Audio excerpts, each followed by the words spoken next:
Let's do this. The Cult of Hockey podcast by the faithful and for the faithful. I'm David Staples of the Edmonton Journal, and I'm here today with Bruce McCurdy. Hey, Bruce, how you doing? Hey, David, how are you doing today? Good. I'm back from a fantastic 2-week holiday in the United Kingdom. I got a little bit of an airplane cold. Mm-hmm. I'm not mad at the woman who was sitting 2 seats over, coughing all the way home. I tell you, Bruce, I'm not at all upset with her, one little bit. All right. I'm not. You made it through Pearson Airport, okay? That was good. I think Yeah. whatever problems were there, like we didn't go in. My wife and I, we didn't go midsummer when Right. frankly, there were a lot of the world's getting back to normal, and there's going to be hiccups along the way as systems reset and people start to crowd systems which for a couple of years had been underutilized. So, but that said, people were really upset this summer, and it did, as Ryan Whitney said, the worst place on earth was Pearson Airport, but we had no trouble at all there, and no trouble at any airports. Good. So that was Good. good. The trip was fantastic. Was the Queen's funeral over and done with when you arrived, or was that the day you got there? We flew on the day of her Okay. funeral. Yeah, it was a big moment in the history of that country. I mean, Bruce, all our lives she's been there. Yeah. Both you and me. Yep. All our lives she's been the Queen. For whatever that means, for me it means something because me too. I just want to say during COVID, I thought she really came, like, I never really understood the Queen on some level, but during COVID, she had some wise words about having fellow feeling for other people, for their positions, and to, try to just have quiet, good humor getting through this, chin up. And that really, I kept going back to that because there was a lot of really hot moments during the pandemic where people were at each other over policy, what's the best route, people were really, and I always tried to go back to that to try to have some empathy for the other side, people who I was disagreeing with at the moment. So she provided that kind of calming presence, I think, in a very stressful time. Those words stuck with me. Well, I grew up in Newfoundland. I was born in the 50s, so when it was a new province, and we had three anthems there. We had Ode to Newfoundland, we had O Canada, and we had God Save the Queen, and I think the latter was number one. Which one I heard the most often was God Save the Queen. And the day after she died, I heard somewhere they had this big booming pipe organ in some cathedral somewhere, and the choir and the congregation or whatever group of people were in it, all singing "God Save the King" at the top of their lungs, and it was sort of a moment saying, "Well, this is an actual paradigm shift. This anthem will change once in my life, and it's happening right now, because it's never going to change back anytime in the next 30 years, and I don't imagine I'm going to be around any longer than that." So, because there's 3 or 4 males in a row that are in line for oh, that's for the sure. crown. So, anyway. Well, I think there's 2, and then there's the daughter. There's the king. Okay. Because they've changed it. That if you were female born, you used to go back of the line, but they've changed it now, and I can't remember the young girl's name. Charlotte, I think it is, Princess Charlotte. Yeah. She's now second after the son of William and Kate. William's first in line, and then correct. Yeah, William, and then whatever his George. Yes. All right, Bruce. Big Oilers news. I have not been able to watch the games, so I saw highlights. And I was reading all your stories and following what's going on. So, when we talk about how players are performing, I can't really give much input into their recent performance. That said, I'm not, like, honestly, when you're looking at these players, it's the big picture, and how they're doing in these games is part of it. Someone can really come to the floor, but as we know from previous years with Magnus Pajärvi and Ty Rattie and other players who have looked really good in the preseason, it doesn't and Perlini last year, it doesn't translate all the time success in the preseason into NHL performance. So that has to be kept in mind, and certainly in the case of Dylan Holloway, that should be part of the conversation. But Bruce, let's start off with Jake Virtanen. The Oilers gave this is a controversial player, and the Oilers gave him a professional tryout, not a contract, this year. About 3 months ago, he was acquitted on a sexual assault charge, found not guilty. So, that outraged a lot of fans that the Oilers would give this guy an opportunity at such a plum job, like such a kind of an exalted position being an NHL player. And this really has bothered a lot of fans. It ends up that Virtanen comes in, and I think that's a reasonable position to hold for people who feel that way. Anyway, he comes in, and he doesn't play that well. And he didn't play that well, actually, in the KHL last year. In 36 games, he had 9 goals and 16 points. So for the KHL, which is somewhere between the AHL and the NHL, that's not great performance. Now, he is a kind of a big, hustling player. So obviously the Oilers had seen him and thought, well, maybe he can help us out on the win. Maybe he can help us win. So that's why they did it. But in the end, they've cut him. He didn't do that, from my understanding of how, and you've watched the games. He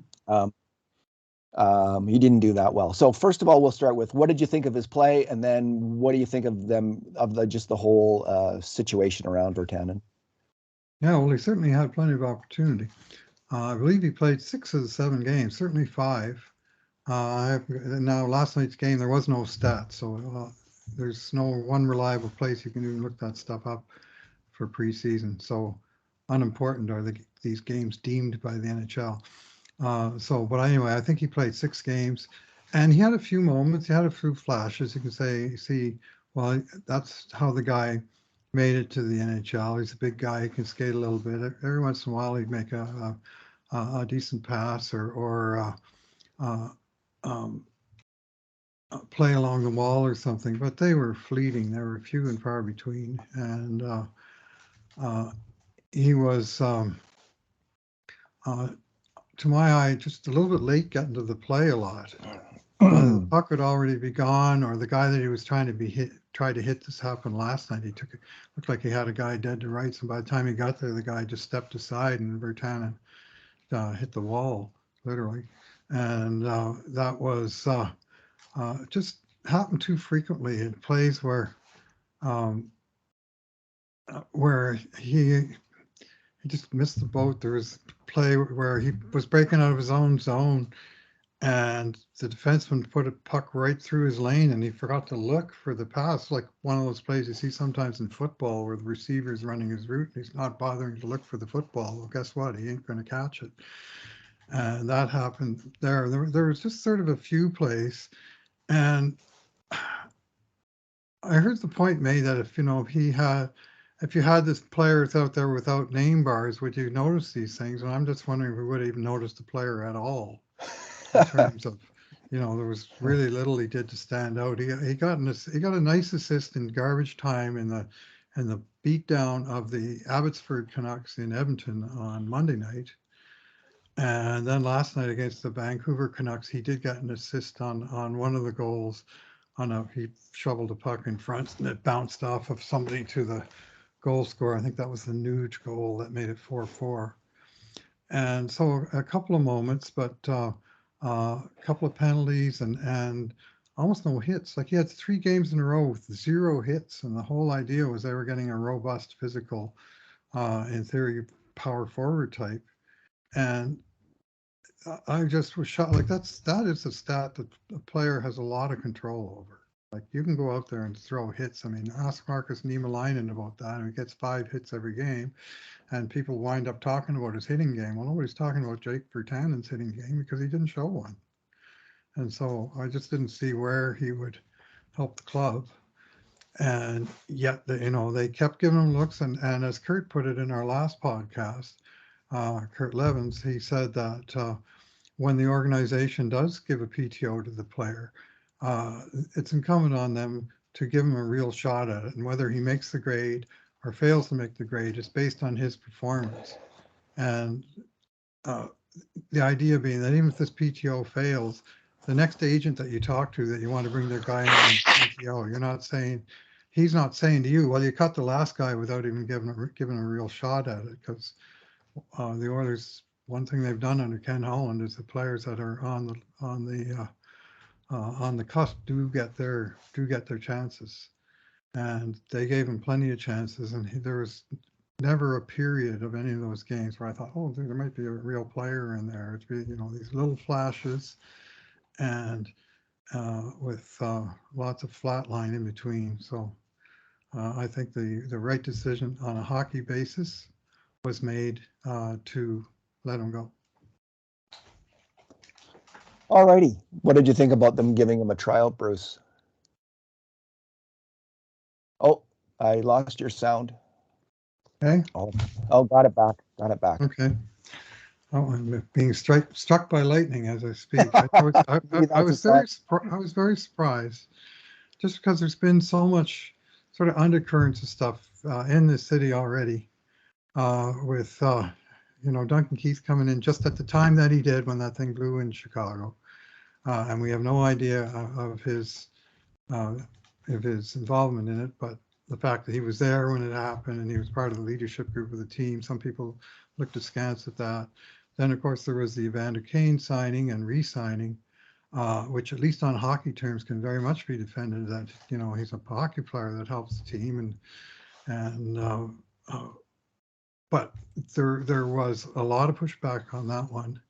And then, of course, we had a couple of off-ice personnel that have come under the spotlight, whether deservedly or not in one case, but in the other, I was shocked that Bob Nicholson signed off on bringing in Jake Virtanen. Like, this would have been a time for the organization, I think, to just deliberately stay uncontroversial on that front. There's just too much going on, and I mean, the Oilers are getting a lot of bad press around the league, and again, there's some feedback from Oilers fans, especially female fans. A lot of them were quite nonplussed by this decision. I just think from a PR point of view, it was a mistake, and it was really an unforced error. All they had to do was nothing.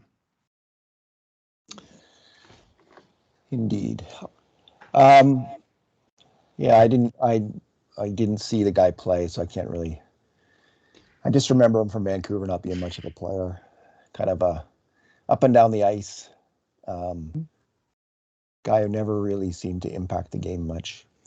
Bruce, let's talk about. So there was a game last night, and you watched the game. How was that? Well, watching the game was a trial in its own right, and this seems to happen once every preseason. No, one of the games last year, it was Everett, Washington, where they play the Kraken, and other years it's been Saskatoon or a game in a non-NHL city, and several things happen, and almost all of them are bad. There's no stats from the game, no sort of any kind of detailed stats and stuff we rely on to sort of see who's getting the push for ice time, who's how the flow of play is when players are on. None of that. But you also get a lower quality feed. This is from Abbotsford, BC, home of the Abbotsford Canucks, Vancouver's AHL farm team. And this feed reminded me of AHL TV circa 2012 during the lockout, when you and I and John Willis watched a lot of games from Oklahoma City or around the AHL, and the quality sort of varied from one place to the next. And it was just, the quality was poor, and it frankly distracted me from watching and taking information from the game. That they had, they were hosting a Truth and Reconciliation event there, and Vancouver was talking about, this is our Truth and Reconciliation night, and we're playing the Oilers, and Connor McDavid was playing, and all this. And so the broadcast started, and they showed some of the ceremony going on the ice, but the volume was like at 1%. You could just sort of hear this murmur in the background. Finally, I turned the TV way, way, way up so I could hear a little bit of the ceremony, like that elders talking on mics, and there was stuff going on. And then all of a sudden, the announcers come blaring over at well, let's say it was turned up to 11. And I practically did a headstand on my remote trying to turn the volume down after that because the volumes were just, and then they were talking about the hockey game. Then they went to commercial, and all this ceremony that they were talking about was completely disrespected in the broadcast. I was, again, kind of shocked. Like, if you're going to do it right, you know? Seriously. Anyway, and then the feed was brutal, and the announcers, I think, were the Abbotsford Canucks. They weren't even the Vancouver broadcasters. They were the B or C team from the Vancouver side of things, and terribly biased. Like, Vancouver had 9 power plays to 2, and it seemed like all this one guy could do was complain about all the penalties the Oilers weren't getting, and then complain about the one penalty Vancouver did get. Come on. Anyway, so all of that was very aggravating, and it was hard to follow. Plus, the Oilers kind of sucked in this game. Like, they just didn't seem to have it. And my number one takeaway from last night's game, frankly, is that 8 exhibition games is too many. Unless you want to take the contrary position that better this was an exhibition game and not the season opener. They were poor, but really none of the players did a whole lot to advance their cause in last night's game, and a few of them took a step backwards. Did they used to play 6 exhibition games? I can't. They used to play 10. I don't know. I mean, it's crazy. It's a bit of a cash cow, and I get that they want to look at the players on the cusp of the roster and stuff. But last night was a game where it just seemed like the whole worksman kind of lost interest in it because attention to detail was horrible. They took 10 penalties. And they had so many giveaways for 2-on-1s and breakaways. There was a power play at the end of the first period where I think Nurse was playing the point because neither Barry or Bouchard were there. And he just kept coughing the puck up over and over again. It was brutal. And then they had the beginning of the third period where they gave up 3 breakaways and a 2-on-1 in the first minute and 52 seconds, I think, by the time they finally scored on the fourth one. And it was the hockey itself was almost unwatchable over and above the feed that was also almost unwatchable. It was a very trying. I was not in a good mood watching that game. It was exciting. There was goals and stuff, but it was just so sloppy. It's one of those games. Not only would the coaches hate it, but sort of people that are purists of the game would also hate it because there were so many shortcuts being taken and failed on. And it wasn't a fun game to watch, really. Yeah, they used to broadcast. It was fun, though. He scored a phenomenal goal. A nice goal. Yeah. That's what I heard. They used to broadcast all the games on the regular TV, but I guess the economics aren't there to run the full production and do it that way. If they could sell ads and have it on TV, you'd think they'd do that. So they must not be able to make a financial go of it. Otherwise, they would have them on TV like they used to. Well, Toronto, they played their splits. They played a split squad day where they played 2 games in the same day, and they televised both of them on national TV. But that's Toronto. I mean, that is a different market, a bigger market for sure. It's just massive. It's the biggest hockey market on earth. And, a lot of great players come from that city. Most of the great, a huge percentage of the great players on earth come from Southern Ontario. A gigantic contingent of Ontarians on the Oilers right now. We sure do. Starting with Connor McDavid. We've also got Wayne Gretzky from Southern Ontario. So thank goodness for Southern Ontario is what I'm saying. Hockey factory, yeah. It's almost as good as the Prairies. Well, the second best player on earth is from the Prairies, from Alberta, Cale Makar. Oh. Cale Makar may turn out to be the greatest player ever from Alberta. I was thinking it's a hard push to get past Messier and Fuhr and I don't know, Johnny Busick from Edmonton as well. Yeah, Johnny Busick. But yep. Eddie, I don't think Eddie Shore was from here, though. He was the Edmonton Express. Right. I don't think he's from here. I could be wrong about that, but I don't think he is. Okay, there's some battles. And Bruce, you have the new information. Okay.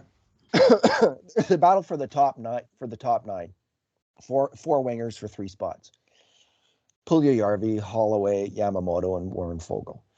And I really think the world of Dylan Holloway. I think he would have made the team last year if he had not been. He might have made the team the year before in the playoffs, if not for his scaphoid injury, which is an injury to a small bone in the hand And he is a fantastic hockey player. At the same time, we all recall Magnus Piarvi coming into Edmonton as he did, and another really looked. He at 19 he won the award for the best male hockey player at the World Championships.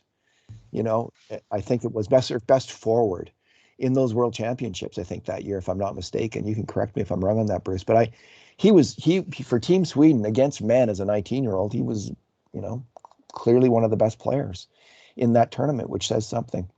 But he never really got it going as an NHL player, although he did play, I think, 400 or 500 NHL games in the end, has played. He came in and he had one great camp for the Oilers, 3 goals in a game. Holloway did the same, 3 goals in a game. But again, it was against a very weak team where they had, I understand, 4 defensemen who were sent down the next day to the AHL. And the goalie. So, but Bruce, so you could think, we can't really say for sure, is Dylan Holloway going to be a lot better than Magnus Piarvi? Like, I'd love to say I'm sure that he is, but it's more like you can say, well, I'm 75, I'll give it 75% chance that he is and 25% chance that he isn't. That's the best way to frame it. From what I see, though, he is, he's at least as good a skater as Magnus Piarvi. He's much more physical, and I think he reads the game better. He played center in university, and he was an outstanding center. Like, he really got the job done as a center iceman. Mm-hmm. He knows how to play defensive hockey, and I think that reading of the game may be at a higher level than some of the top Oiler forwards who have not panned out, like Piarvi, like Nail Yakupov, and to some extent Sam Gagner, which is a weird thing to say given the length of his career. Right. But as a first-line center or a second-line center, even Sam Gagner never really got there because his defensive reading of the game at that point in his career was lacking. He later became responsible defensively and has found a role as a fourth liner. But I'm just hoping, and I think that Holloway has this defensive acumen, which will separate him from those other players, combined with some pretty darn good offensive skills. So it's going to be interesting, Bruce, about what happens. Like, there's all this talk now of like who's gonna be on the fourth line or who's gonna get traded. What do you think's going to happen? You've been watching all these games. What's your opinion? I have. Well, your observation on Holloway, I've been saying some of the same things in terms of he has looked real good. He was excellent in Penticton. He's just turned 21, his second year pro. And as a first-round draft pick, you would expect him to shine in that environment, and he did. And he did carry it over to the preseason. And he's had, I would say, 3 excellent games, but 2 of them were against pretty undermanned opponents, against Winnipeg in the first home game, the very first preseason game, that the Oilers won 4-0, and also against Vancouver in the most recent home preseason game, where they dressed the 4D men, the 1 goalie, and a few forwards that got cut the next day. Like, it really was. The Oilers made the same cuts on Sunday, while Vancouver waited till Tuesday, and they kept the guys that they kept played against in Edmonton on Monday.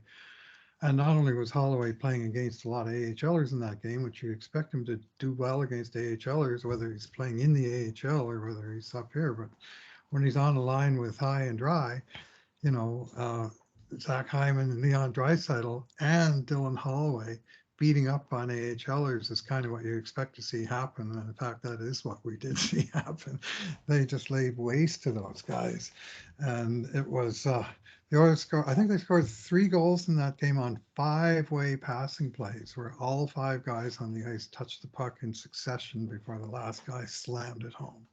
Very nice. It's beautiful to watch. I know Draisaitl, he had no points in that game, and he had 3 goals where he had either the 3rd or 4th assist, and it was a key play. It just sort of sprung the wheels in motion for a fine passing play. And Holloway was in the middle of it, and and he sort of, I think, took advantage of the fact that goaltending wasn't quite up to snuff. I think If that had been against Thatcher Demko, there would have been no hat trick. He probably would have got the deflection and maybe the second goal, but the goalie was kind of, I thought, poorly positioned. It was a great shot by Holloway. I mean, let's take the positives where there are great positives to be seen here. But when you get into the NHL regular season, you're not going to have these games where one team is demonstrably way better than the other team because of the lineups in the game. And to his credit, Holloway was also really good in the Winnipeg game at Winnipeg. That the Oilers were the underdogs and they stole the game 3-2. And Holloway was, in some respects, best player on the ice. I know he got the most ice time of any Oiler in that game, 21 minutes and 40 seconds. That's not exactly what you expect from a rookie, but again, there was, Woodcroft didn't have a lot of choices on his bench because none of his big guys were on that trip.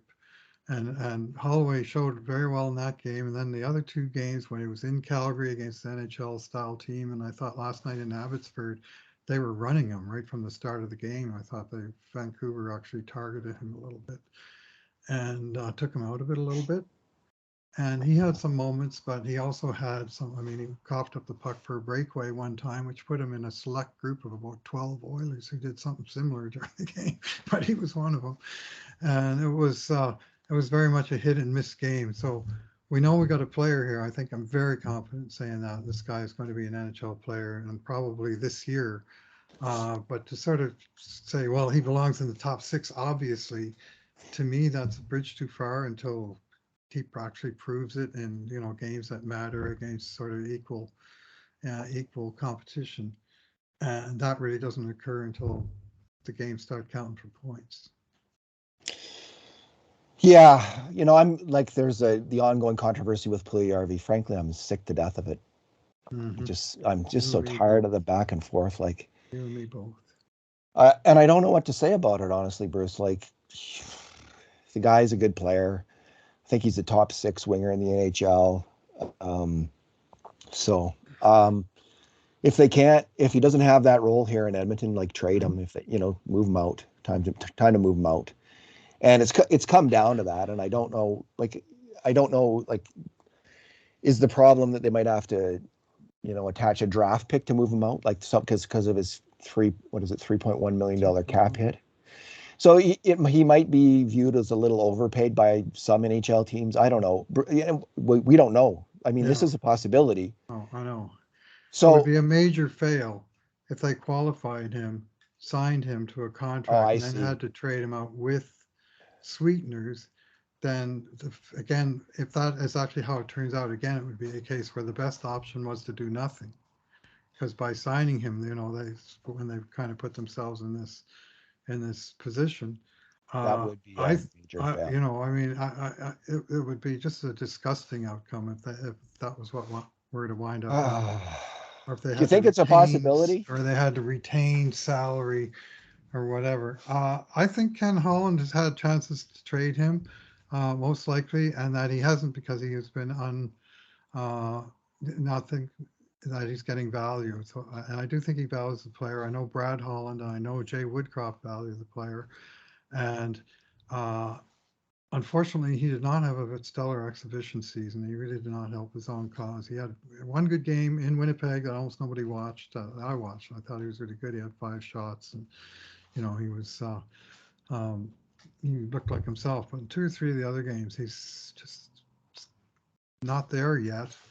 And it used to be the preseason, with the proven pros. Well, you kind of expected there would be some of it would be, getting your game timing down as opposed to balls to the wall. But he still has stuff to prove, and he didn't prove enough of it in this preseason to silence the critics. Let's put it that way. No, he certainly has not. Anyway, we'll see how this all plays out, Bruce. There is an ongoing salary cap issue with the Oilers, which would be solved if they can move out one of Puljujärvi or Foegele. And so, yeah, that's my position on Puljujärvi. If he's not going to be in the top 6, just trade him to a team where he can play there. I think that's where he should be. He probably wants to be, and make that happen. Of course, then then Holloway has to come through. That's asking a lot of a young player. In a top 6 role. if that's what he's going to be. So that's a big risk.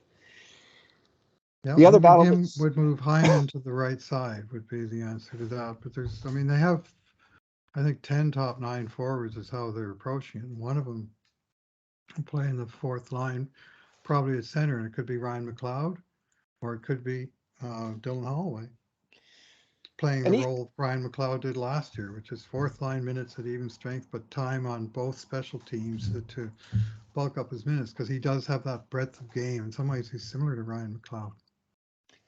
Yeah, and Ryan McLeod is being asked to play a much bigger role. If he's going to be the third line center, like, that's a tough job. Mm-hmm. And can he get it done? I mean, he's going to be killing penalties, checking really good players. He had one really good year in the AHL as a scorer. Yep. He's proven as an AHL scorer. So, I think he can get it done. Just like I think, for instance, Brett Kulak is probably going to step into the top 4 and be okay. But this is another question mark. But you can't keep every player you want to keep in this NHL with the salary cap. Yep. It's just not going to happen. So a tough decision is going to have to be made here. Okay, on the defense, we have 4 players fighting for 2 jobs: Ryan Murray, Dmitry Samorukov, Marcus Niemelainen, and Philip Broberg. From what I've been reading, Murray's been pretty steady during preseason. Niemelainen's been Niemelainen, big hits and some trouble with the puck. Philip Broberg has struggled defensively, has had some bad moments in games, and Samorukov has played okay. Going in, Philip Broberg, when you look at what he's done at other levels of hockey, it looks like the next step should be for him to be in the NHL this season. That said, if he was to play, 10, 20, 30 AHL games, it wouldn't be the end of the world. Just to hammer home whatever messages need to be hammered home. The guy I haven't seen, Bruce, is Ryan Murray. What do you think of him? Oh, he's kind of as advertised. He's he's a veteran player. He's clearly seen a lot, done a lot. In terms of, he kind of is pretty good at making the easy play and making it consistently, and just sort of quieting down things. And I think he's a nice sort of potential stabilizer, as opposed to keeping all young guys, at your 5, 6, 7 spots. Yeah. So I think he's in there pretty solid, and I think at number 7, but it's very possible that if depending on how Broberg or Niemelainen were the 2 likeliest guys to start the season on the 3 left defense, if that guy who's on the team struggles some, you might see Murray in there sooner than later, as in terms of taking shifts and playing games. But I do think he's shown enough that he's likely to make it, and he also has the great advantage of having an NHL minimum salary. So, they can't pay him any less to do the job that he's doing. So his salary is not in any way going to be a detriment to him making the team.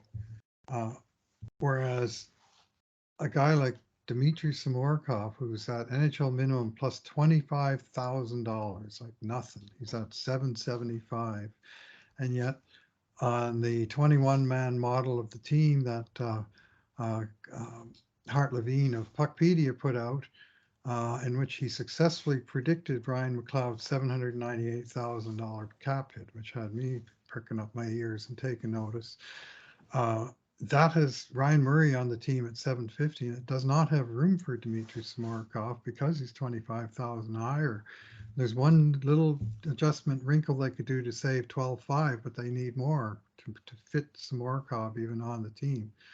So one possibility is, what Hart's saying, and what I think is probably where the Oilers will go, is that they want to put both Holloway and Broberg on the initial roster.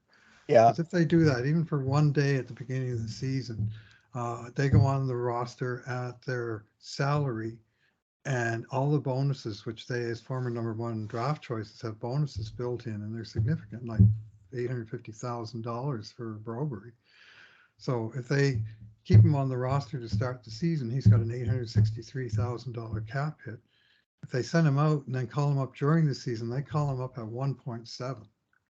And that's a huge bite. It's like calling up 2 players instead of 1.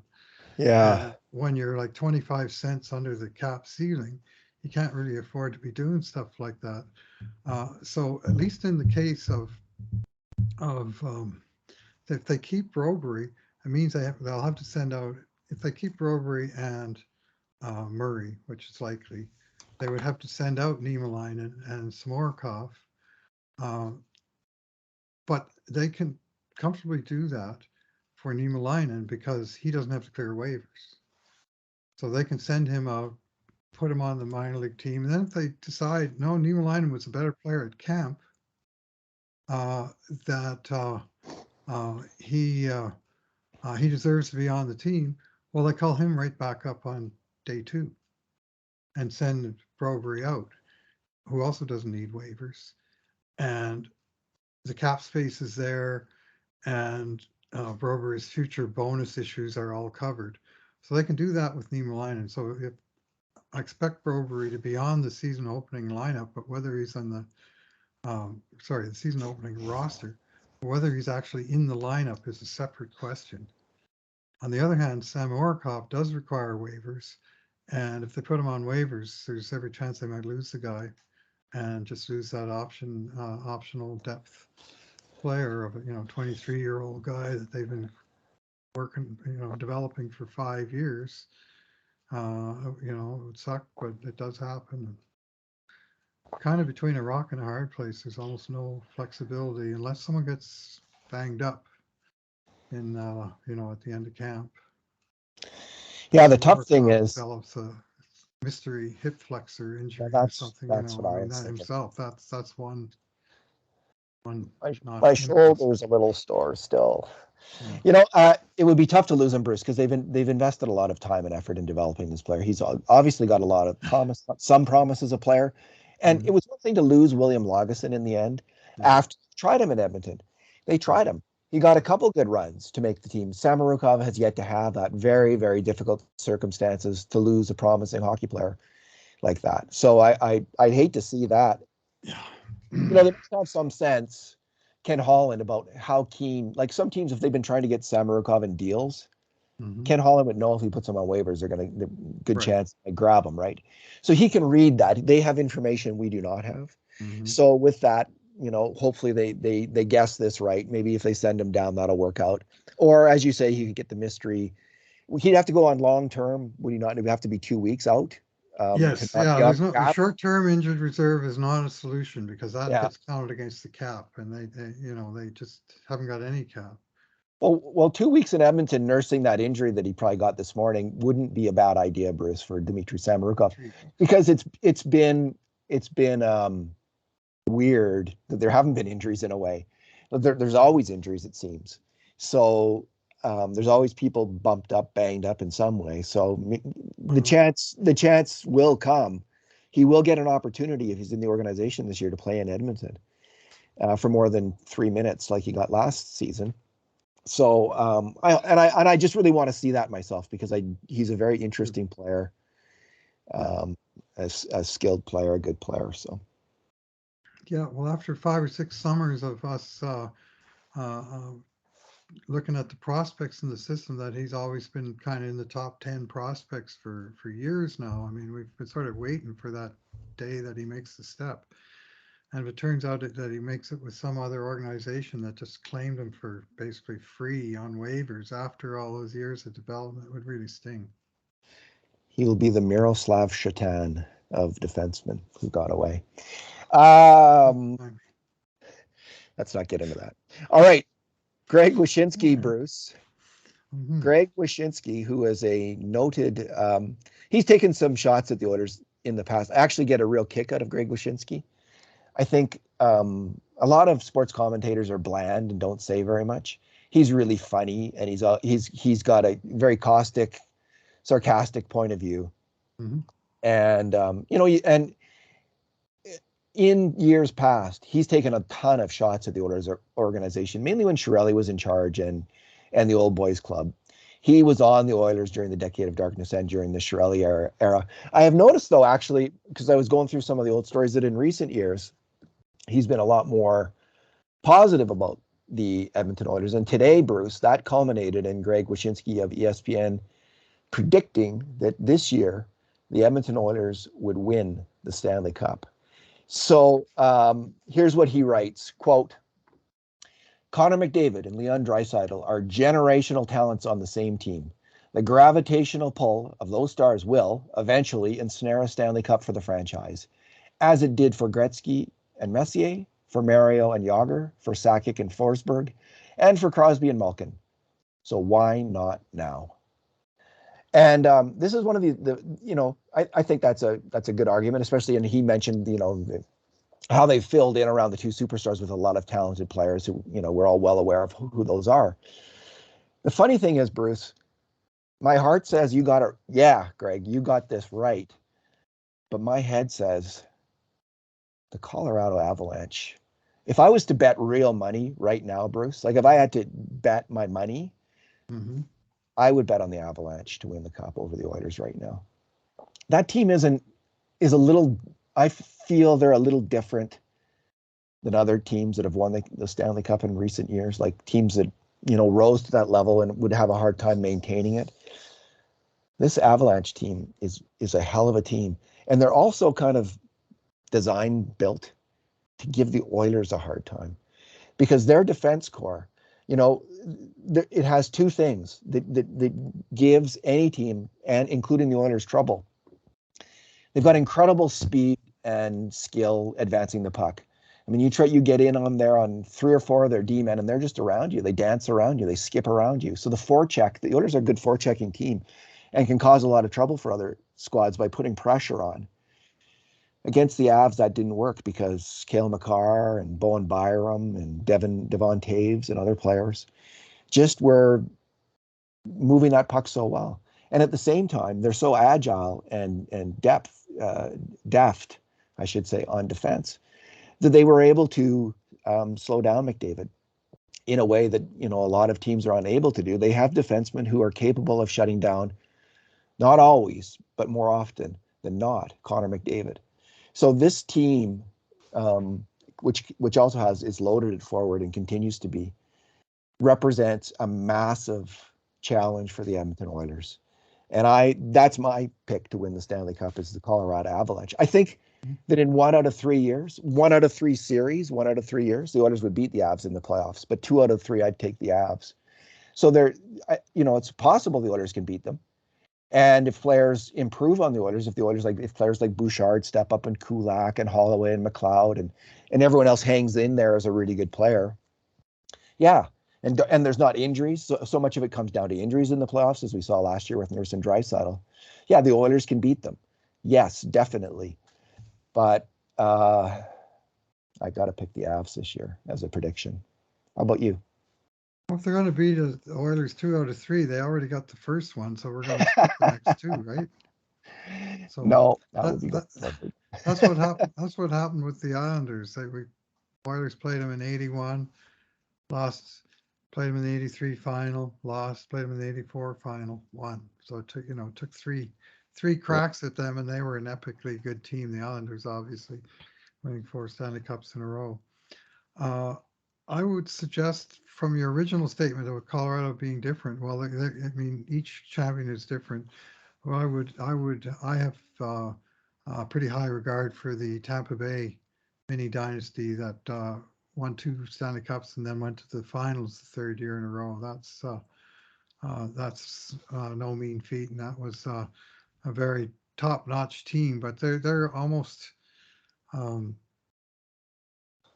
spent out in terms of their salary cap situation. They had to do some pretty deft stick handling with the Kucherov situation that pissed off so many people in 2021. But that's the great equalizer these days, and thankfully, to some extent, it's a great equalizer for Colorado, right? They lost Nazem Kadri because they couldn't afford him under the cap. They lost Darcy Kemper because they couldn't afford to keep him under the cap.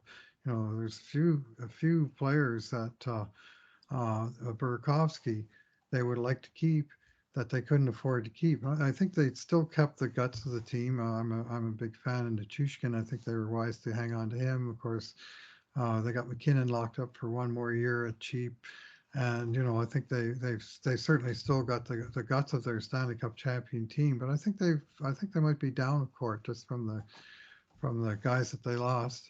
On the other hand, Cale Makar and Bowen Byram are still learning, right? They're just going to get better in the years ahead, and that gives them just a gigantic edge. Like their defense was a defensive group. I thought was a cut above the rest of the NHL last year. Cale Makar is the first player I've seen since Connor McDavid came in the league who has kind of a similar level of talent at his position.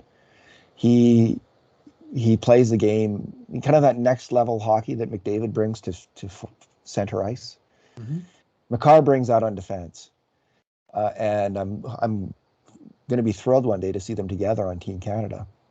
But it's hard to root against Cale Makar. I find, like, when I'm watching the Avs, like, he's just such a tremendous hockey player, and I'm kind of sour like when McDavid comparisons are made generally, like when Taylor Hall beat McDavid for the MVP. I was super sour, and when Matthews beats him, because I just think these are. It's not fair to McDavid, and it's their narrative kind of, you got to tell yourself a pretty interesting story to have these guys beating on McDavid for the MVP in my eyes. And that's how it's done. But Makar, I just see him having that kind of tremendous ability. So I'm looking forward to these games and these series, and I think it's going to be thrilling. And I really hope they do meet in the playoffs again this coming year. Of course, Kadri and their goalie, Kemper. Kadri was injured, and the Avs beat the Oilers, and Kemper, and so was Kemper. So they already beat the Oilers without those two guys. Yeah. So we'll see what happens. The Oilers can definitely beat them. I mean, with Draisaitl and Nurse had been healthy, that could have been 6 or 7 games that series, and who knows what would have happened. Connor McDavid alone is supernova as he went last year in the playoffs, wasn't able to do it on his own, though. And that was surprising to me because I just thought he was going to keep ripping through everybody. I didn't think anyone could stop him.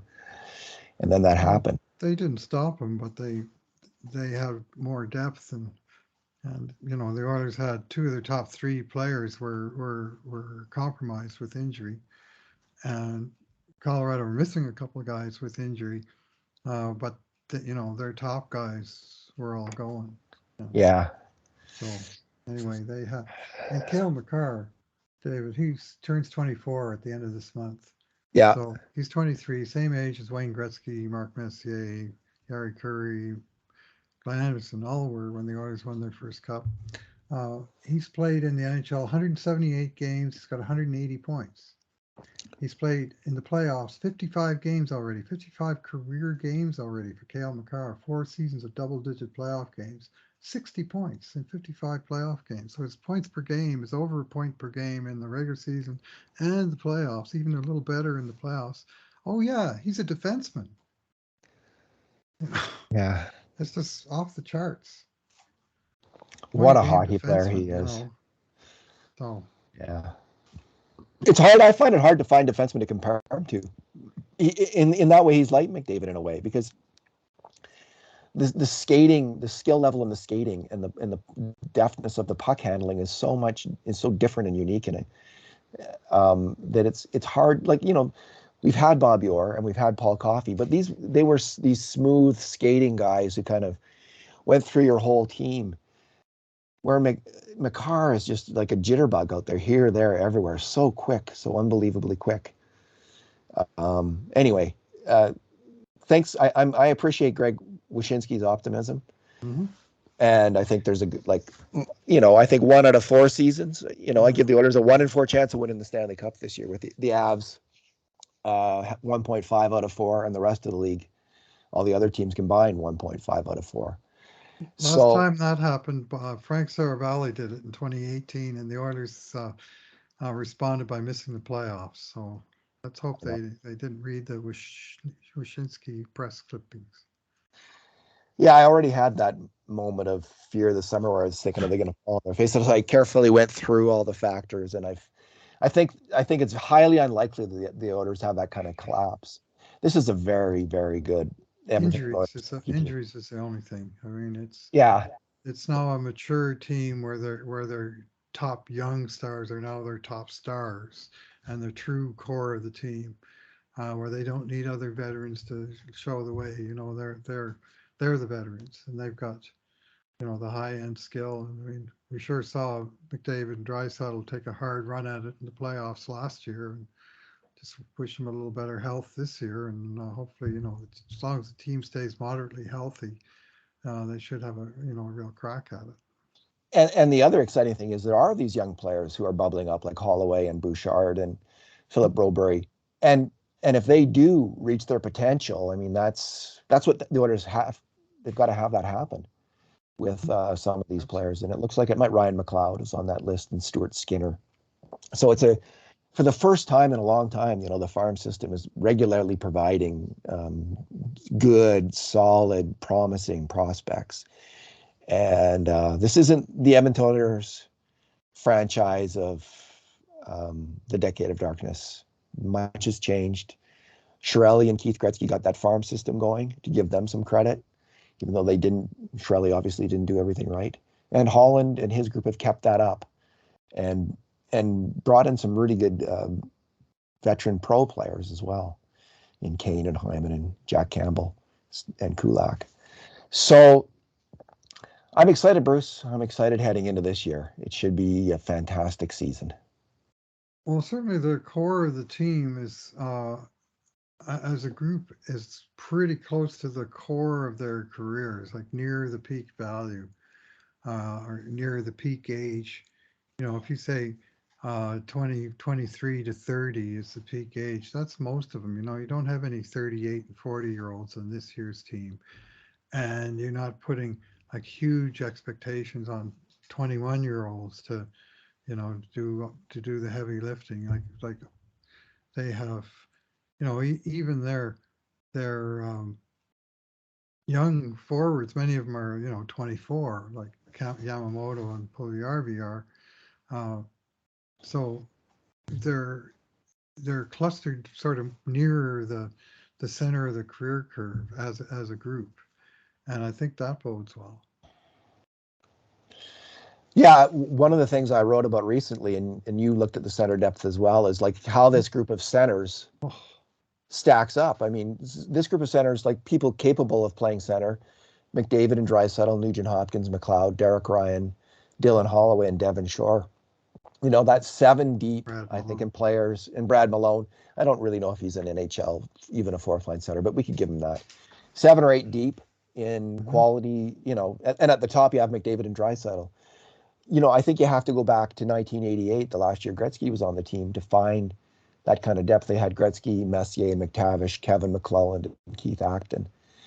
And, you know, that was the best group of centers the Oilers have ever had. But this group, as a group, they've got a chance to, you know, to get into that same category. They've got to win a Stanley Cup or two, though, to make that kind of claim. Until that happens, you can't really put them in the same Right. category. But man, I who knew, Bruce, that we would see in our lifetimes the Oilers twice kind of amass this type of talent at such a key position for an NHL team. It's thrilling that they've done so. They had some good luck in doing so. I mean, they had some good luck in getting Gretzky though as well. So this is how it happens. This is how it happens in the hockey world. So there's lots to love, lots to be excited about. It's a good time to be an Edmonton Oilers fan. Yeah, well, building around center beats the crap out of building around the wings. And we Yeah, saw that during the era of hope. yeah. Hope is a dangerous thing. Hope can drive a man insane. That's what Red said in the Shawshank Redemption.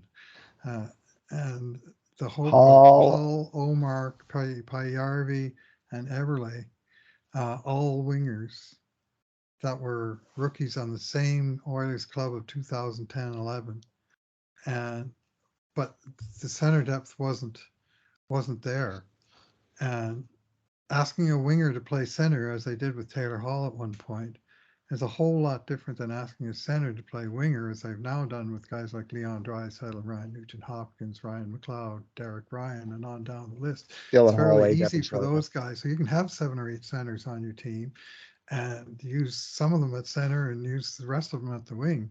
That's almost the old Team Canada formula. You know, they bring in like 9 centers and 3 natural wingers, and somehow they get 4 lines out of it. They've got, that's why I mentioned Brad Malone, even Greg McKegg.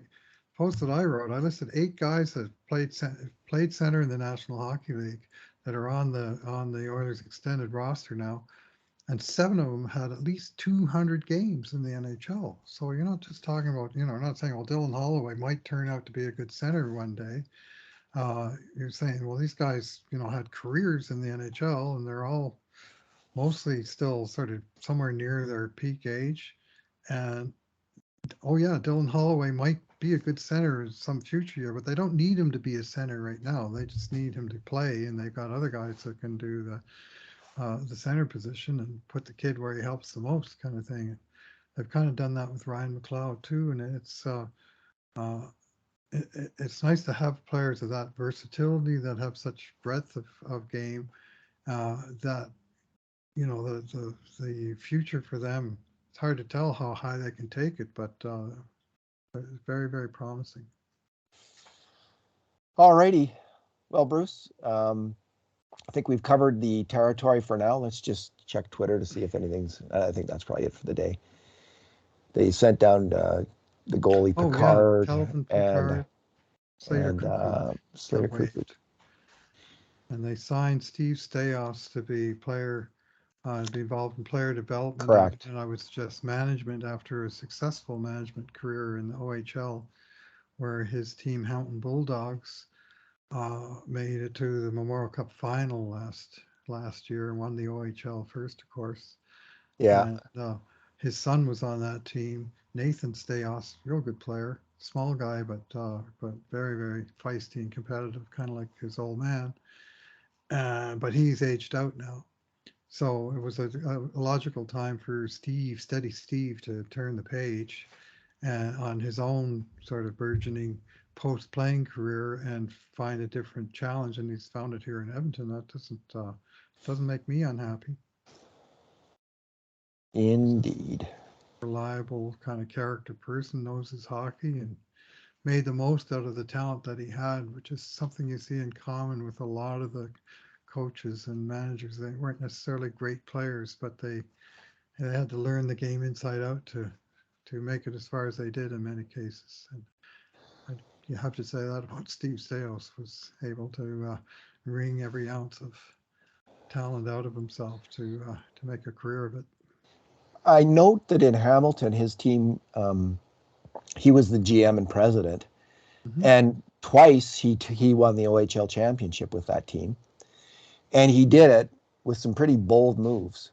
He traded for Robert Thomas one year. Oh yeah, near the he's end a of the year, star and now. yeah, and last year he traded for Mason McTavish, and those. So he showed some. You know, I can't remember who said this, but they said it's better in some ways to develop in major junior as a coach than in the AHL, because in major junior you run your own show. Mm-hmm. You know, you're the person, you're in charge, and it's your program. And they said that kind Mm-hmm. of experience is really, really valuable. Well, Steos, he's had his own program. Mm-hmm. He had to get it done, and he took a franchise. I don't think it had won a whole lot, if I'm not mistaken. I don't know how much they'd won in the past, but I think he turned it around pretty good there. And they got to the Memorial Cup championship last year before losing to St. John. So he's had success as a manager at another level. He's paid his dues, and it's great to see him in the Oilers organization.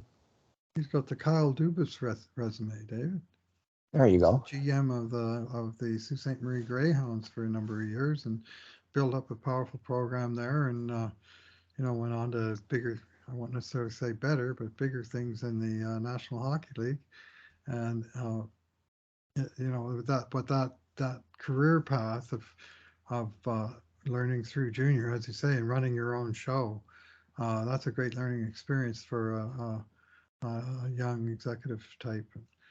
Now he's into player personnel, but we'll see where that develops into. As you know, these front office roles have a way of growing when a guy shows aptitude. You see what's going on with Brad Holland as a for instance, or Keith Gretzky. You know, as they spent time here, they saw their role expand, their title change, and had new aspects to look after. And so he's just getting his foot in the door, and where he'll be a year or 2 years from now might not even be Edmonton, but if it is, it may be a little more towards the center of the cluster of management. Alrighty, let's leave it there, Bruce. Thanks for talking today. Thanks for listening, everyone. And in the meantime, and in between times, this has been another edition of the Cult of Hockey podcast.